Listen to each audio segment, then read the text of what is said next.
बहुत पुरानी बात है।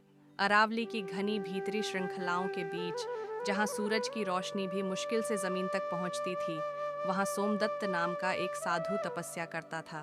उस वीरान जंगल में जीवन कठिन था। पानी के स्रोत ना के बराबर थे, केवल कुछ छिपी हुई प्राचीन बावड़ियां ही थीं।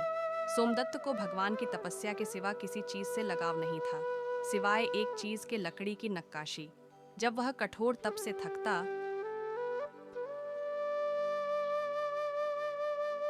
तो सूखी लकड़ियों को उठाकर उन्हें अद्भुत पशु पक्षियों का रूप देने लगता। सोमदत्त के एक गुरु थे, परम तेजस्वी आचार्य भार्गव, जो कभी कभी अपने इस एकांत प्रिय शिष्य को देखने आया करते थे। एक दिन जब आचार्य भार्गव आए तो कुटिया के बाहर बैठे थे कि कुछ धूर्त कौवों का एक झुंड आया। वे कांव कांव करते हुए झपटे और इससे पहले कि कोई समझ पाता, एक कौवा, उनका प्रिय रुद्राक्ष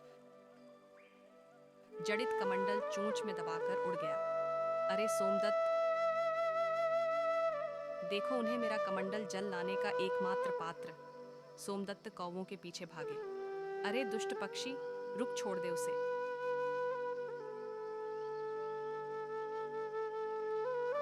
पर कौवे पलक झपकते ही ऊंचे घने पेड़ों में ऊंझल हो गए। सोमदत्त निराश होकर लौट आए।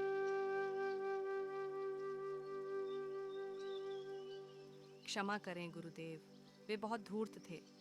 मैं आपका कमंडल वापस नहीं ला सका। चिंता मत करो वत्स, किंतु अब दूर बावड़ी से जल लाने के लिए मेरे पास कोई पात्र नहीं है। सोमदत्त को याद आया कि पहाड़ियों के नीचे बसे गांव के हाट में एक कुम्हार बर्तन बेचता है, पर उसे खरीदने के लिए धन की आवश्यकता थी। तभी उसकी नज़र अपनी बनाई लकड़ी की सुंदर मूर्तियों पर पड़ी। उसने एक पंख फैलाए मोर और एक किरण को उठाया और गुरुजी से आज्ञा लेकर गांव के हाट की ओर चल पड़ा। वहां पहुंचकर उसने आवाज लगाई,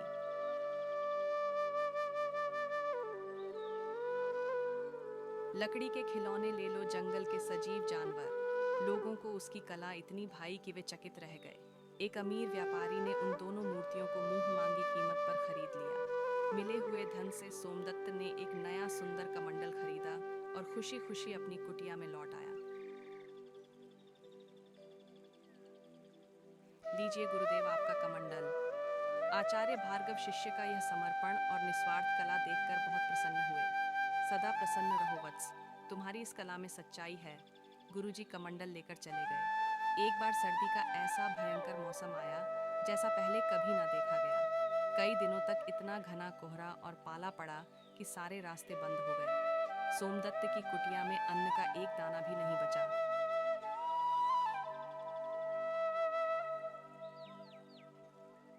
तभी उस ठिठुरन से जूझते हुए उसके गुरु आचार्य भार्गव पधारे। प्रणाम गुरुजी, आप इस प्रलयनकारी मौसम में। सोमदत्त ने उन्हें आदर से बैठाया और अपनी आखिरी बची सूखी लकड़ी से आग जलाई। तुम्हारी चिंता हो रही थी वत्स। गुरुदेव, आप मेरे अतिथि हैं, पर मेरा दुर्भाग्य देखिए, मेरे पास आपको खिलाने के लिए एक फल तक नहीं है। मैंने स्वयं 2 दिन से कुछ नहीं खाया है। आचार्य भार्गव की नज़र कुटिया के कोने में पड़ी, जहां सोमदत्त की बनाई कुछ अद्भुत मूर्तियां रखी थीं। उन्होंने मुस्कुराकर कहा, अरे यह क्या है, जरा दिखाना। ये तो मैंने बकरी बनाने की चेष्टा की थी गुरुजी। आचार्य ने बकरी को हाथ में लिया।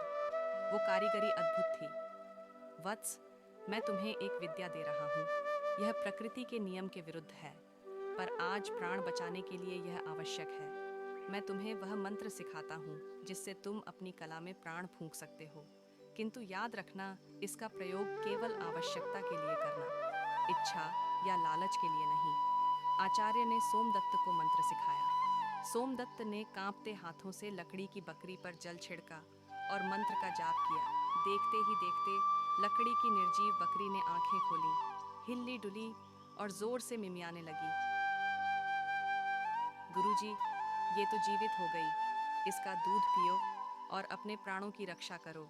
अगले दिन सुबह होते ही गुरुजी वहां से चले गए, पर जाते जाते फिर चेताया, वत्स, मंत्र याद रखना, और मेरी चेतावनी भी। अब सोमदत्त के दिन बदल गए।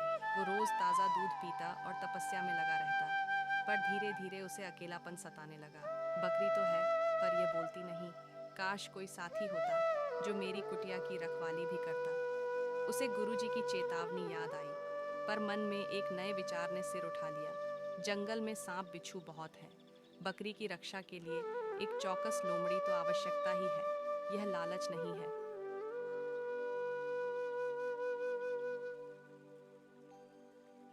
उसने अपनी सारी कला लगाकर लकड़ी की एक चालाक लोमड़ी गढ़ी। फिर उसने मंत्र पढ़ा और उसमें जान डाल दी। लोमड़ी जीवित होकर उसके पैरों से लिपट गई। सोमदत्त की खुशी का ठिकाना न रहा। उसने उसका नाम चित्रक रखा। कुछ महीने और बीते। चित्रक एक वफादार साथी था। वो बकरी के आसपास घूमता और किसी भी खतरे को पहले ही भांप लेता।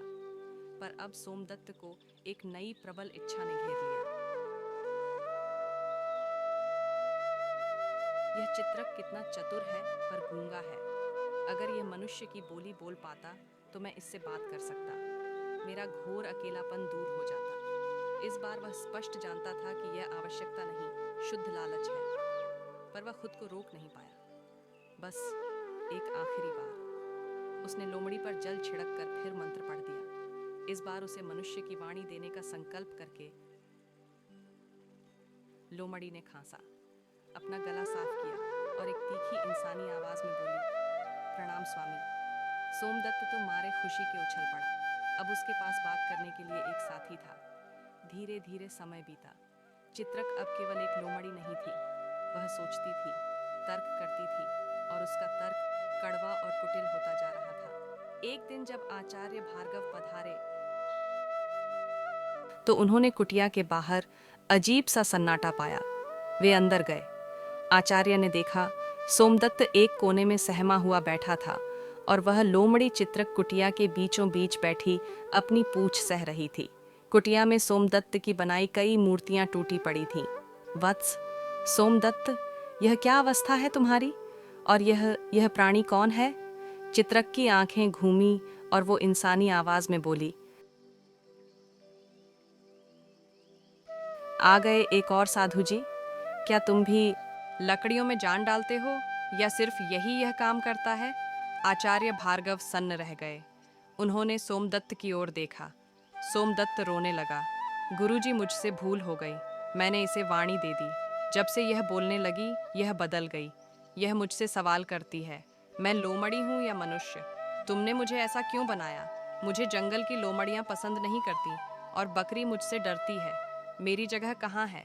आज इसने मेरी नक्काशी की सारी मूर्तियां तोड़ दी। कहती है तुम्हें कोई और साथी बनाने का अधिकार नहीं।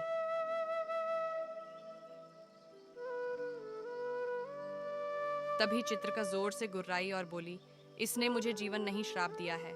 मैं ना यहाँ की हूँ ना वहाँ की। मेरा यह हाल तुम्हारी वजह से हुआ है। मैं तुम्हें और तुम्हारे गुरु दोनों को मैं नहीं छोड़ूंगी।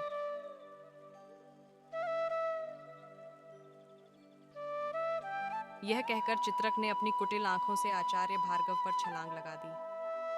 सोमदत्त यह देखकर भय और अपराध बोध से कांप उठा। अपने गुरु को बचाने के लिए उसने पास पड़ी एक जलती लकड़ी उठाई और पूरी ताकत से चित्रक पर वार कर दिया।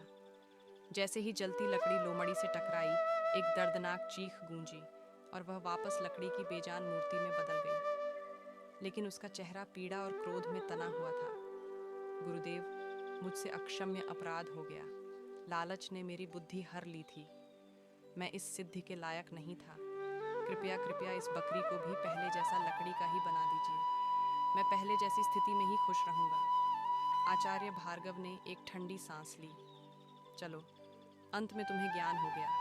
आदमी को उतने ही पैर फैलाने चाहिए जितनी लंबी चादर हो।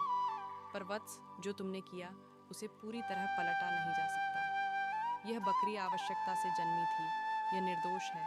इसे वापस लकड़ी बनाना भी उतना ही बड़ा पाप होगा जितना उस लोमड़ी को वाणी देना था। तुमने एक जीवन को जन्म दिया है। अब उसका पालन पोषण करना तुम्हारा प्रायश्चित है। सोमदत्त को अपनी गलती की गहराई का एहसास हुआ।